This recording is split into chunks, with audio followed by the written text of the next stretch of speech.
এটি ছিল 25শে ফেব্রুয়ারি সন্ধেবেলার ভিডিও। তো ওই দিন আমার ছোটো ননদ আর ছোটো ননদের তৃতীয়তম বিবাহবার্ষিকী ছিল। তো আমরা তো সারাদিন ঘুরলাম, সেটা তো তোমাদের সঙ্গে শেয়ার করেইছিলাম। তাই জন্য সন্ধেবেলা রুমে গিয়ে ভেবেছিলাম ওদের একটু সারপ্রাইজ দেবো, একটা কেক নিয়ে এসে। তো যেটা আর সারপ্রাইজ ছিল না, ওটা জানতেই পেরে গিয়েছিল ওরা, যেহেতু আমরা একসাথেই সবাই ছিলাম তাই জন্য। তো এদিকে কেকটা কাটার জন্য রেডি করা হয়ে গেছে।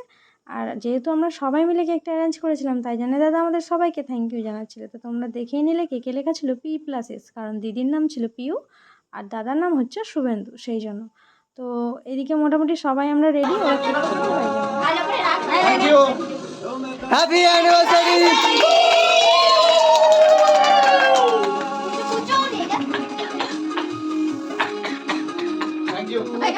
অনেক আশীর্বাদ করো, ওদের বিবাহিত জীবন যেন অনেক অনেক সুখের হয়। আর আজকে আমার ভিডিওটা ছিল এই পর্যন্ত, দেখা হচ্ছে নেক্সট ভিডিওতে, টাটা।